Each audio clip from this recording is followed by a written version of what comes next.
Welcome to Brain Vision. So here we're going to choose counterclockwise torques to be positive.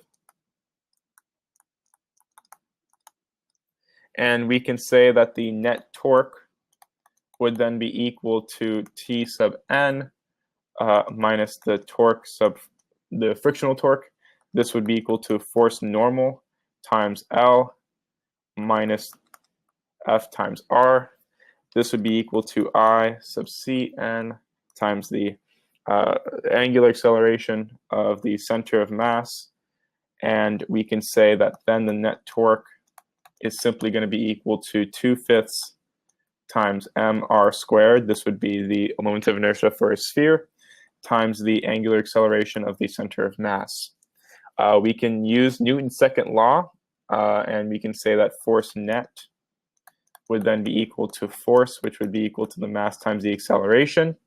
And so the acceleration would simply be equal to the force divided by the mass. Here, if the sphere is rolling without slipping, this means that the angular acceleration of the center of mass would be equal to the tangential acceleration divided by the radius of the sphere. Let's combine these relationships and find the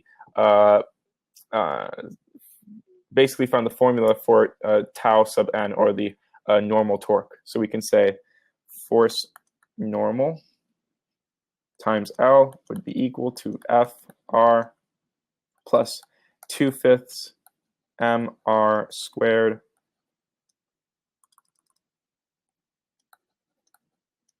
times the angular acceleration of the center of mass. We can say that then force normal times L would be equal to Fr plus 2/5 mr squared multiplied by the tangential acceleration divided by the radius of the sphere. This would be equal to Fr plus 2/5 mar, and F sub nl would be equal to Fr plus 2/5 Fr, given that the mass of the sphere times the acceleration would simply be equal to F equals ma.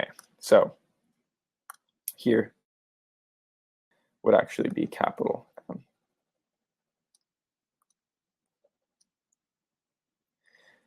Continuing on, we find that this is simply going to be equal to 7/5 times the force times the radius.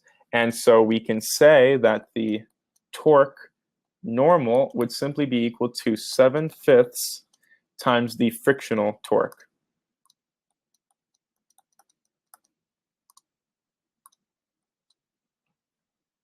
This would be our answer. Since the torque due to the normal force is larger than the torque due to friction, we can say that the sphere has counterclockwise motion, and the sphere has a counterclockwise angular acceleration. Thus, the rotational velocity will decrease. So we can say that the sphere has counterclockwise. Instead of saying we can say sphere has counterclockwise acceleration, which will actually cause rotational velocity omega to decrease. That is the end of the solution. Thank you for watching.